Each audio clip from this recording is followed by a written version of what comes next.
Now, I understand you had a rough match last night. You wrestled a lady, she got 14 stitches. Yeah, well, if that's what it takes to try to win, that's what I'll do. You can't say women's wrestling without thinking the fabulous Moolah. If she had not run the women's wrestling business, there may not have been women's wrestling. Introducing first to my right, former world's women's champion, the fabulous Moolah. As Moolah the promoter, I want to make money for my talent. I want to make money from Moolah. Even to this day, if you say women's wrestling, the picture of Moolah appears in my mind. If Moolah was alive today, I'd probably slap her. She was so jealous of any woman that was younger than her in wrestling. She was also a manipulator, and she was also a thief. She wanted to hurt me, bruise me. There was drugs, there was sex, there's a lot of abuse with Moolah. I'm like, wow, they waited till she passed away to say all these things so she couldn't stand up and defend herself. I was warned, but I wanted to wrestle so bad. She gave her whole life to professional wrestling. She gave all these girls an opportunity, and for nobody to stand up for her, I don't know, just couldn't deal with it. She was a great professional wrestler, but she didn't know when to stop. On this episode, the life, legend, and controversy of the fabulous Moolah.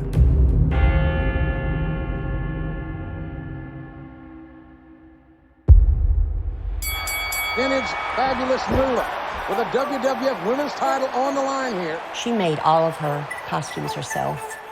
Anything flashy she loved. She was just that kind of person. It really never impressed me that much because to me she was just my mother and I didn't really realize how popular she was. My name is Mary Austin and I'm the only child of the fabulous Moolah. My mother kind of kept me out of the spotlight, but she loved the spotlight. She was determined to do it. When you really love something, you put yourself into it, and she had all of herself into it. This was one Mary let me have. As you can see how beautiful it is, sparkly, just like Moolah liked it. Oh, yeah. My name is Selena Majors. I wrestled as Bambi. Started in 1986, so I've been in it for 32 years. I wanted my name as a kid to be Dynamite Dixie Majors. So I've got these big posters that would say the fabulous Moolah champion versus Dynamite Dixie Majors. I had this life-size doll, and I'd take that doll and I would body slam it and climb up on the bed and drop an elbow. I'd stand in front of the mirror with my hairbrush, do little interviews and tell Moolah how I was gonna come and wrestle her. As you can tell, I like the bad guys, the heels. She was a heel. She played that part. My name is the fabulous Moolah. I've been wrestling since I was 15 years old, and I am the world's champion lady wrestler. They hated her, but that's what she wanted. Oh, I'd fix up a little spoon handle, you know, about the size of your finger, roll it up with tape, and put it down in my bra. The meaner she was, the more they liked it, you know, and she loved being a heel. Stick it in the eyes, in the throat. The fabulous Moolah started as a female wrestler, and then she became the female wrestling champion, and then she became the booker of all the girl wrestlers. I first broke into wrestling as a photographer. I was a 15-year-old kid, and I was doing all of the photography that was sold in the arenas for the entire Memphis wrestling territory. Moolah, can I get a couple of pictures for the magazines? Always say for the magazines, right? Well, of course you can, darling. And she had her stock poses, boom, boom, boom, in 30 seconds, and she's off to the ring. Moolah pioneered the hair-pulling, cat-fighting, scratching, crowd-pleasing kind of women's wrestling. She broke glass ceilings one after another. She got into wrestling when there was no women in wrestling. Women's wrestling was actually banned in Madison Square Garden, and Moolah was the one that was chosen to break the ban. She was the featured girl in the first girls' match in the Garden. Now that she's almost 60, she's on MTV. It's 1984, the Rock and Wrestling Connection, Cyndi Lauper, and that whole era of network TV and Madison Square Garden and MTV and rock and roll stars. And this place is ready to explode tonight. Got so much national attention that NBC and everybody else started looking at pro wrestling. She made it from the mid-50s to the dawn of MTV for the biggest payoff she ever made. There she is, the fabulous one, the fabulous Moolah, putting her title on the line. There'll never be anyone to have the guts that she had. This must have been really old. Look at that, look at her hair. This is a wrestling license. Her mom passed away when she was about 9, I think, and then it was her dad and her brothers that raised her. So she learned how to fight real early. It was rough for her. I was an only child, and she was just a teenager. She went to wrestling matches every week, and my mother saw Mildred Burke, and she said, that's what I want to be. It's Mildred Burke of Los Angeles, California, world champion. Back in the 30s and 40s, Mildred Burke was such a legitimate athlete. She was in tremendous shape, and she just had a natural flair for wrestling. But behind the scenes, Billy Wolf, Mildred Burke's husband, was pulling the strings and managed the whole women's troupe, for good and bad. When she was 17 or 18, she went to see Billy Wolf. When you became a wrestler for Billy Wolf, you automatically had to go to bed with him. She said she wasn't doing it. She could find some other way to wrestle without having to go to bed with him or anyone else. What's the worst experience you might want to say that like you ever had with a promoter? That's kind of hard to talk about, it really is. The fabulous Moolah at one point was married to a guy named Buddy Lee. Buddy Lee used to wrestle. Of course, they met and they sort of fell for each other. And she did most of the wrestling and he did most of the booking. She basically copied the Mildred Burke and Billy Wolf playbook. They kept their own stable, they took all the bookings, and more importantly, a booking fee out of all of the girls' pay. You knew right off the bat why she got in the business and why she wanted to be a star. She loved money. Moolah would play such a dominant role in women's wrestling that in 2018, 11 years after her death, her memory still loomed over the sport. The WWE made the announcement on March the 12th that they were going to honor the fabulous Moolah by having the fabulous Moolah Memorial Battle Royal. I thought it was very nice that they would name it after her, keeping her legacy going. 2 or 3 days later, that had all been taken away. Let's talk about the fabulous Moolah controversy. I think it's such a bunch of bull. I really think it's a bunch of bull. Moolah has an awful past. Some really, really sick shit. She was an evil person. Moolah was pimping girls out. A lot of the stuff is alleged. We gotta say that. It's alleged. Grossed out about it, name it something else that's not hard, scrap it. Stories started coming out on the internet. Fabulous Moolah suddenly was a horrible person who took advantage of all these women and pimped them out and fed them drugs and all this stuff. They contacted the sponsors and they had to take her name off. I was very shocked because I knew better. I knew none of that was true. And thanks to Nigel, he took the lead way on it. My name is Nigel Sherritt. I'm mostly known as a wrestling host. The Fight for Moolah campaign came about because we started a petition to put the truth out there and to honor the woman who broke down the walls for everybody else. I just wanted to clear her name because Moolah's not here to defend herself. Did Moolah indeed take advantage of the girls? Some of the girls have said yes, some of the girls have said no. I think that it was ignorant canceling the fabulous Moolah Memorial Battle Royal because I interviewed over 20 women, and they all said the same thing. There's no truth to those rumors. Accusations about Moolah polarized the wrestling world. They originated from an investigative newspaper story that quoted serious allegations by the family of one of her former wrestlers. St. Mark, if you see these guys moving around, they are a professional film company, and they are doing an episode dealing with pro-women wrestlers, which one of them was my mother. South Carolina first black female professional wrestler, Sweet Georgia Brown. Michael McCoy, I'm the senior pastor at St. Mark Baptist Church. That article that came out in the Columbia Free Times, it was about what my mother had to go through and endure while she was in wrestling. I started a search to try to find out the truth. Maybe you could just tell us your name and a little bit about yourself. Yes, my name is Barbara Harsey, and I am the proud daughter of Susan Mae McCoy, Who is also known as Sweet Georgia Brown. When my mom went into wrestling, she was with the so-called Great Mula. She said she was forced to do a lot of things against her will. Now, these are just stories that I heard. Do I know any truth to them? No, I can't sit here and say I know truth to it. I'm not. But, you know, when more than 1, 2, 3 people saying the same story, you know, somebody ain't lying.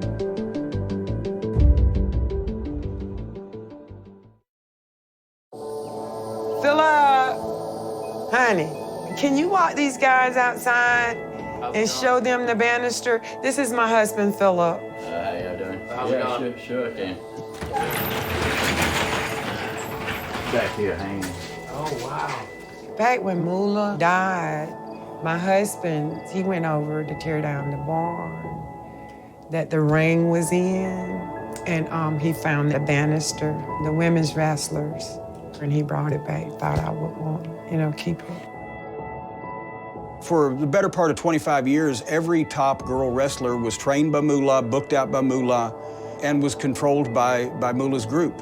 Can you tell us who Sweet Georgia Brown was?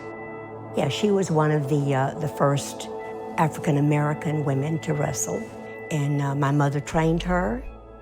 Believe it or not, it was on a mattress in the living room. It was unreal, but they learned a lot. I was told she had that drive to go get it. You know, it's like she had a purpose. She wanted to be there. The first time I seen a wrestler, place was jam-packed. Throwing each other out the ring, they kicking, body slamming. I just figured, no, this is one tough lady. Being one of the first black females to get into the wrestling business, the KKKs was at their fullest. Segregation was really bad at that time. Whenever they were on the road, my mother was very protective. There was a time in Mississippi she did have a run-in with some KKKs. She was thrown on the floor of the bus, and she was scared for her life. She'd had to been super passionate because, see, in 1964, she was ranked number 4 in the world. If she would have had the opportunity to fight for the world's title, she probably would have won it. But Mula was most definitely not going to let a student challenge her for the world's title. When my mom went into wrestling, she left us with one of her sisters. She would call us names, half-breeds. She was a witch. God forgive me, she's dead and gone. Every time my mother went on the road and she'd come back, just about she was pregnant. One of my aunts said that every time you come back home with one of these half-white kids, half-breeds. And we got mistreated, you know, for years growing up because of our color. I hated where she had left us. I hated her career. But then when I got the full story from her, I kind of understood. There's a lot of abuse with Mula and Buddy Lee. I saw her one time, this big old car had pulled up. She was getting out the back of the car, and it was only for a few hours. I didn't know the man's name at the time, but he thought it was time to go. My sister and I, we grabbed hold to her leg, but he kind of like pushed her, and she hit her head getting into the car. I don't know if it was intentionally or it was an accident. My mom said everywhere she went and everything she did was done according to Buddy Lee and Mula. I think she thought that it was gonna be glamorous and glory, but it turned out to be something totally different. I heard different stories about my mother. It's real sad. And I have no reason not to believe that account.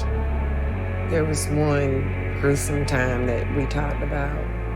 She was told to drink and pop pills. And she was made to have sex with other men.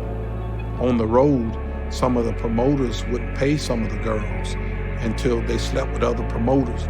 From what my mother told me, she was their favorite. And you can call it entertaining or whatever. It's still pimping and prostitution. Buddy Lee was not a nice person. And my mother was on the road, and she came home a day early and caught him in her bed with one of the girls that she trained. And she threw Buddy out. That was it. A lot of the girls went with him. Georgia Brown was one of the girls that went with Buddy. I started to search for my father, and then one of the first places where I started was with the fabulous Mولاه. Honestly, I was almost kind of afraid a little bit because I heard of the Mولاه that everybody else talked about, but the Mولاه that I met, she seemed to be a fine lady. I asked Mولاه, did my mother ever talk about who my father was? Then Mولاه took me to her wall, and she pointed out this one picture. And I said, who is this guy right here in the middle? She said, well, his name is Buddy Lee. He was kind of rough on the girls. I think that happened with sweet Georgia Brown, that she was one that had to go to bed with Buddy. And as a matter of fact, I think the son, Michael, is proof of that. If Buddy Lee's my father, then that's who he is. I wasn't coming in to look for anything, and I didn't want anything. I just wanted to close a chapter in my life. I knew that everything was over when my uncle burned up all of her stuff, and he poured gas on it, and he set it on fire right there in front of us. At the end, she kind of thanked him because of the things that she had to endure, the things that she was made to do by Mولاه, by Buddy Lee, by the industry itself. Listening to your mom describe some of the most horrific things she had to do, you can't just walk away. Regardless of the abuse she went through, regardless of if they made her use drugs, they made her use alcohol, whether they pimped her, she still was South Carolina's first black female professional wrestler. Honor it. Sweet Georgia Brown's life was shaped by forces beyond her control. For Mولاه to succeed, she would need to build her own women's wrestling empire.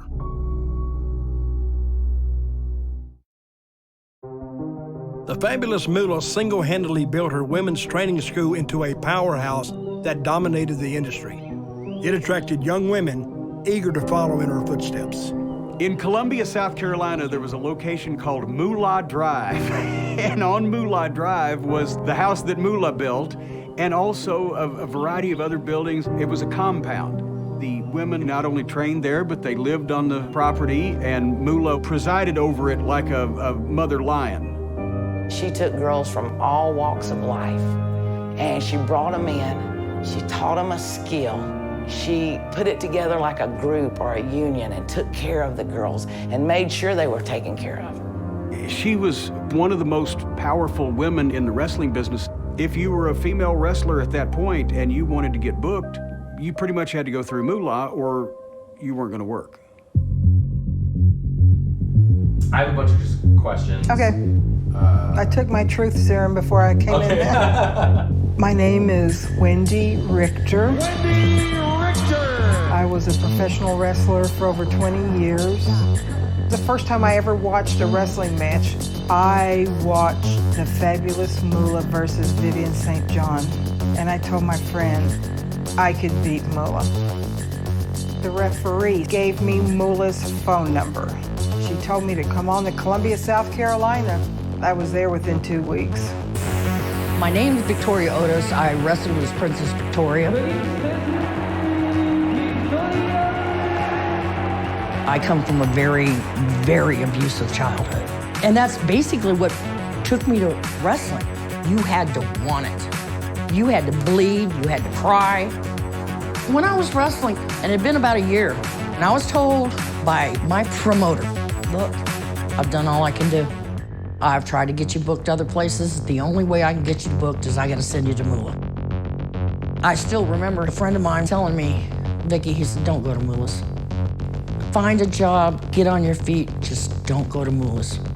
I was warned, but I wanted to wrestle so bad. When you first got to the property, there's these big gates. After dark, the gates were locked. If you weren't home and you weren't working, you got locked out. Mula had a roommate named Diamond Lil, and we all called her Katie. And I really liked Katie. My name is Diamond Lil, and Buddy Lee named me Diamond Lil. Katie come from a hard background too. She was a wrestler, and she lived in the house with Moon, and she called her Ma. And she's been right there with my mother through thick and thin. Katie liked to drink beer, but she wasn't allowed to. Katie used to come out to the pond and go fishing, and I'd come in there and drop a six-pack in the pond, and her and I'd sit there and drink beer. I was famous for getting the beer in the property. They had apartments, and she would put 2 or 3 girls in there at a time, and they would come down to the gym every morning. What I remember the most about my training at Moolah's was learning to drop kick. I would go out there and drop kick and drop kick and drop kick and just land on the mat. The mat wasn't soft. It was all bloody, and by that time, a lot of it was mine. There were buckets strategically placed, and it wasn't if you were gonna throw up. It was when you were gonna throw up and would you hit the bucket. One thing that Moolah taught me, take a bite and growl. Moolah, she never trained me. She just took the money and she had the girls train me. She wanted her $300. Now, can you imagine 4 girls in one little house? She's getting $1,200 a month in the 80s. And on top of that, she's taking 25% off of what she's telling us we're paid. Bullpucky. I'm sitting here 24 hours a day, making you connections with the promoters. All you got to do is set your lazy butt in the car and go to wrestle and collect their money and send me 25%. And I thought that was fair. There's a picture of me in this brown outfit that Moolah presented to me at Christmas in front of all the girls after she had given all of them a $5 or $10 gift. That was no cheap outfit. That was hand-beaded. That was a $200 to $300 outfit. She couldn't take me in privately and give me this outfit. She had to do it in front of the girls. That was another one of her little manipulation things. Everything brings back memories now. And it's like the floodgates get opened. I was in a match. I know it was the first or second week in September 1984. A girl, shut up!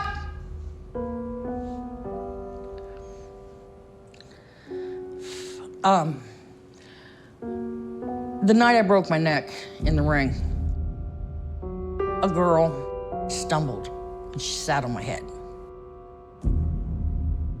That was the day my world fell apart. It hurt so bad I couldn't stand it. I remember a moment at the hospital. They had my neck braced. I remember being on a cot. Then the next thing I remember, I don't know how, but I'm back at Moolah's property. And Moolah's walking me out to the ring. She said, I want to see if you can take a bump. I took a bump and I cried. Every time I took a bump, I felt like something was exploding. This went on for a month, 2 months. Moo comes to me one day. She said, hon, if you go see this guy in Holland, he'll give you payday. I thought to myself, I can't wrestle, might as well. I get on the phone with this guy, and I make it explicitly clear, it's separate motel rooms. The conversation after I hung up from him with Moo was, you know, hun, the nicer you are to him, the bigger your payday will be. And you could really use a payday. And so was Mula sort of insinuating like the idea that... When Mula looked at me and said, you know, the nicer you are to him, the nicer he'll be to you. What else can I say? When this guy first picked me up at the airport, I said, damn, this guy didn't get beat by the ugly stick. He got beat by the whole damn forest.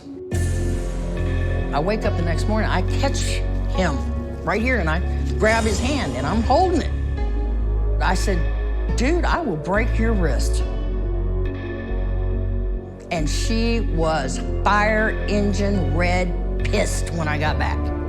I can't believe she didn't sleep with him. Well, not a week after I got back is when Moo came to me and said, look, you can't wrestle and I need my rent. I'll take that yellow outfit. I'll take the brown outfit that she gave me for Christmas. I left the property that day with my Chevy Malibu station wagon and 20 bucks in my pocket. She dumped me, and I never wrestled again. When I walked away 30 years ago, my heart was broke. I can't even explain it. I miss the road. I miss my friends. I miss my family. And when I left, do you know what Moo told the girls? She told them I was in prison for dealing cocaine. For God's sake, she couldn't tell them that I broke my neck and I was of no use to her anymore. So I had to go, because then they knew their fate.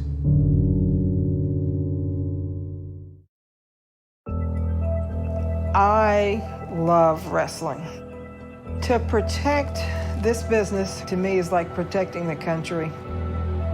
If wrestling needed me, I'd do it in a heartbeat.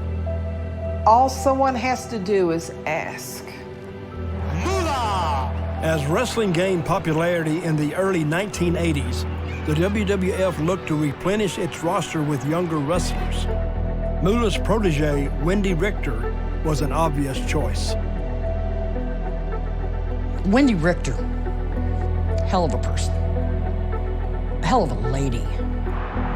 She loved her business. She honed her skills. She worked very hard to become the wrestler she was. Do you have an assumption as to why there was so much friction between you and Mula?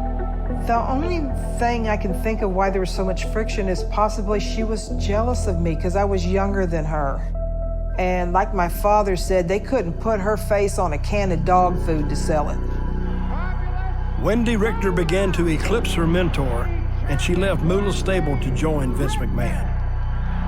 When I left Moolah's, I had a conversation with Vince McMahon and told him that I didn't want to live there anymore. And I did not want my check going to her. I wanted the check to come to me. So I knew what I was making.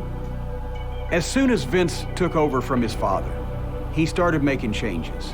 One advantage that he had was that a lot of celebrities had grown up in the New York area as fans of wrestling, and one of those was Cyndi Lauper.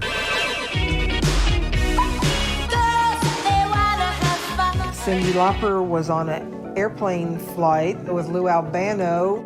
And then Lou Albano tells everyone that he was managing Cyndi Lauper. I created and made Cyndi Lauper. Took out from a nothing. I don't know if anybody knows it, but when she did Girls Just Want to Have Fun, he was in it. That's how all of this came together. It all boiled down to that Lou Albano said, I'm going to choose someone to represent me in the ring.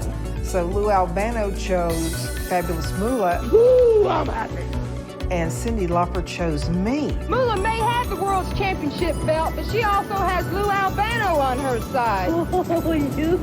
As soon as Cyndi Lauper got involved with Lou Albano, Vince McMahon saw gold and fostered that connection into the rock and wrestling connection. The wrestlers giving their hand at it, they have been involved with rock and roll in the past year. It brought the dated look of wrestling into the mainstream. Wendy Richter morphed from the Dallas Cowgirl to Wendy Richter, a little bit more Cyndi Lauper-ish, a little more rock and roll, and that's what led the MTV movement there in 1984 that pretty much paved the way for the first WrestleMania. They were giving girls more of a push than they probably ever had before. They were really trying to escalate the girls up, trying to get equal to the men. It was a turning point for women's wrestling. Vince wanted to make Wendy Richter the equivalent as Hulk Hogan would be, so he had a male role model and a female role model. Since the most widely recognized female champion of the previous 30 years had been the fabulous Moolah, Wendy needed to beat Moolah for the title. Well, with that in mind, ladies and gentlemen, I'd like to introduce to you the #1 contender for the Ladies' Championship, Miss Wendy Richter. And the rest is history. Ladies and gentlemen, this title belt will be on the line at Madison Square Garden just moments from now. This lady to defend.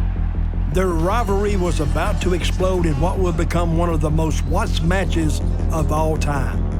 That was probably the most nervous I've ever been in my life. I knew every move mattered. There was so much at stake, and it was against Moolah. It was the culmination of my whole career. Moolah had been very jealous and guarded of that championship for a long time, but Vince was able to write the appropriate amount of money on a check, and that changed Moolah's mind.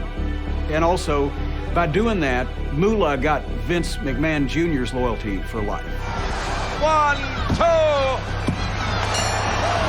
That's when everything changed.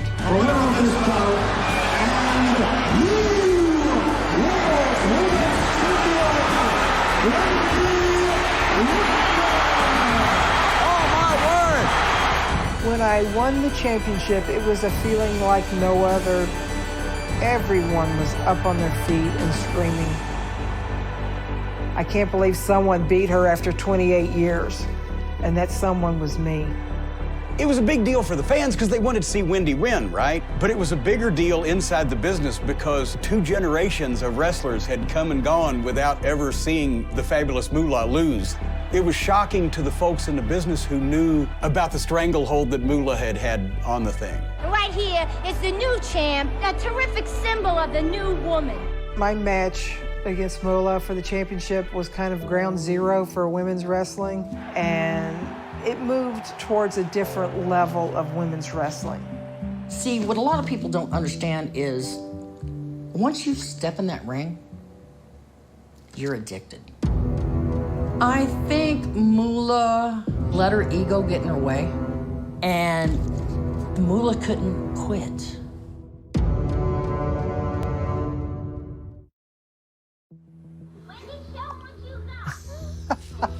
Cyndi Lauper! Oh my, we were on the top of a skyscraper. I remember I was hot, I was hungry, I was thirsty, and it felt like the day would never end. When I went to visit my father and my grandmother in Kokomo, Indiana, people recognized me. I'm thinking, they know me in Kokomo. Even though Wendy was a household name, Wendy wasn't getting paid like a household name, though. I found out early in my career that the men were being paid far more than the women. But if I'm the only one saying that, one person can be replaced. Vince McMahon had been pushing Wendy Richter, gonna make her a superstar. She possibly was getting too big for her britches. He decided that she needed to lose the belt, and who's gonna beat her for the belt? I was on the road constantly, but it was always matches against Moolah over and over. I'll never forget one time she got me in a move, the Boston Crab. With that, you never go all the way back because you could break someone's back. Well, she did. She tried to break my back. She wanted to put me out. My spine snapped like firecrackers. She was just so bitter. I really believe in the golden rule, treat others as you'd like to be treated, but sometimes you gotta treat fire with fire. And in the ring, when that bell rang, you had no friends. When I was to wrestle the Spider Lady for a championship match, it changed my career, it changed my life. I really didn't think anything of it. So I thought, well, it's just another championship match, and it's against the Spider Lady. Wendy said that Moolah had showed up. She didn't understand why Moolah was there. I'd wrestled the Spider Lady before, and I didn't recall her being that size. A very determined young lady. Gonna take one heck of a wrestler to be able to strip that title from her. The match really didn't go that good.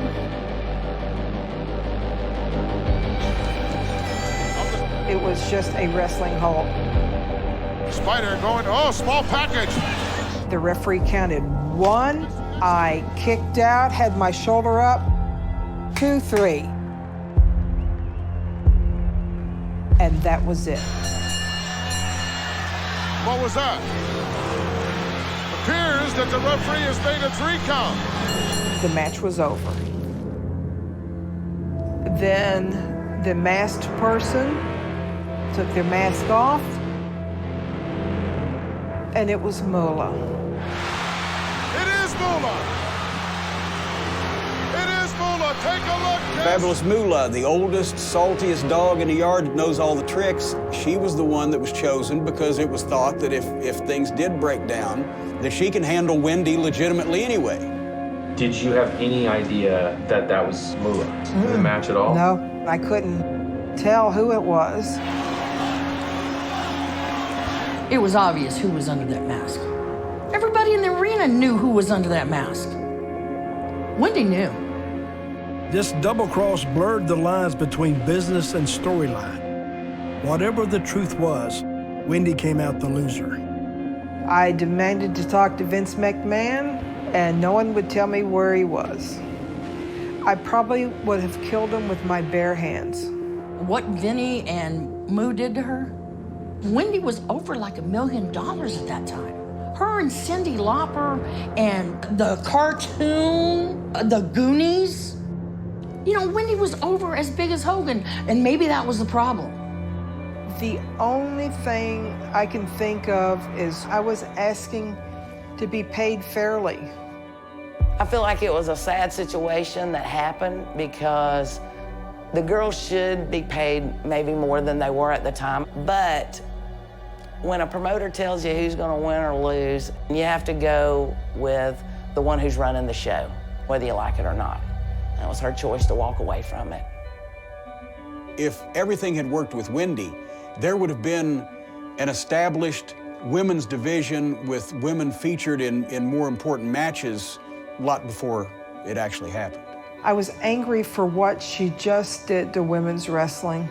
For so long, she held it back, she held it back, she held it back. Then finally, it started to bloom, and she killed it. I think Moolah was afraid. I think she was afraid of walking away. I left out of the arena fully dressed in my wrestling suit, hailed a cab in New York City, and went to the airport. They were dead in my life. They were dead. Have you ever seen the footage of the match?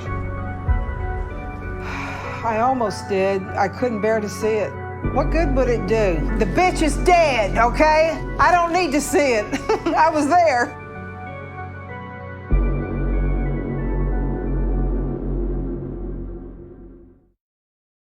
In 1995, the fabulous Moolah became the first woman inducted into the WWF Wrestling Hall of Fame.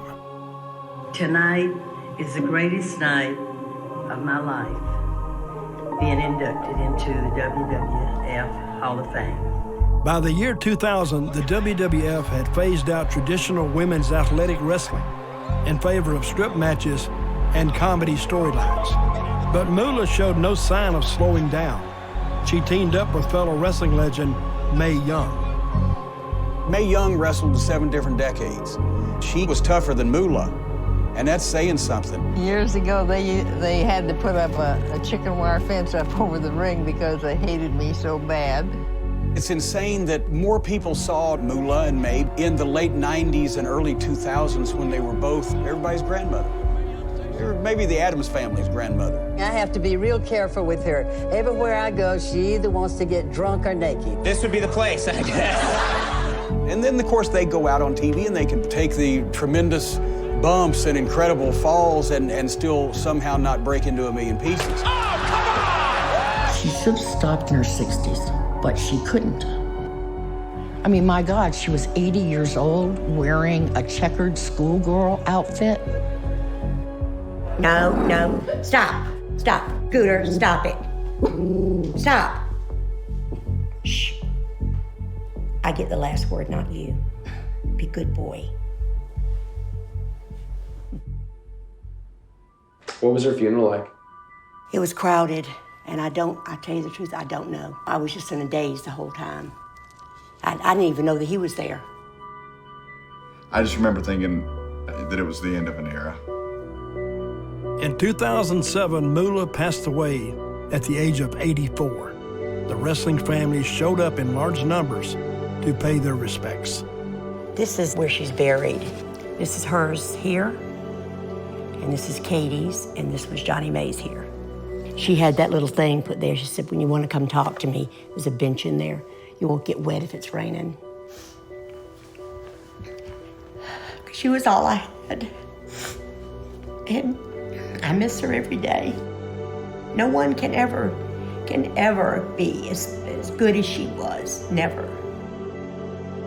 Women's wrestling today has undergone a renaissance I don't think would have been possible without the rise of women in mixed martial arts, and specifically Ronda Rousey. Now it's so much more refined. It wasn't that way in Moolah's day because that wasn't her strong point.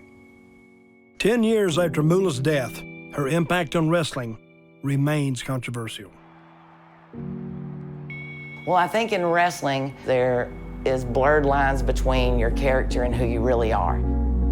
I believe that the fans couldn't tell the difference between Moolah and the character she was playing. Nobody really knows how it hurts you to hear that you worked for somebody and they pimped you out so you could get where you did.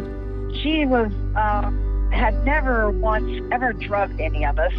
It just really pisses me off that they're taking away the legacy of the fabulous Moolah. I mean, I'll be honest with you, Bambi was never a famous wrestler, but if there's one thing that I could do, it would be to save Moolah's name and legacy and restore what she gave to the professional wrestling business. Moolah may have initially opened doors, but she quickly closed the door. She held women's wrestling back probably for 40 years. If Moolah had left Wendy with the belt, I think women's wrestling would have skyrocketed. She wasn't as big a star as Mildred Burke. She's not as big a star as Ronda Rousey, but she was the placeholder for 30 years. How do you think people should remember Moolah? Any way they like. Everybody have their own opinion. And me personally, I don't have an opinion of Moolah. None that I care to share. If I choose not to like her because of what she did to me, that's fine. But Moolah needs to be remembered. She was an icon in this business. You can't take away her history just because she's an asshole. All the girls that she trained remember her, and they know that they wouldn't be where they are now without her, and they wouldn't have had the career they had without her. Whoever's starting these rumors, you're not just calling Moolah a pimp. You're calling me a prostitute. And that hurts. And if you were not on that property, if you were not in that room, you don't know what happened, and you need to shut up.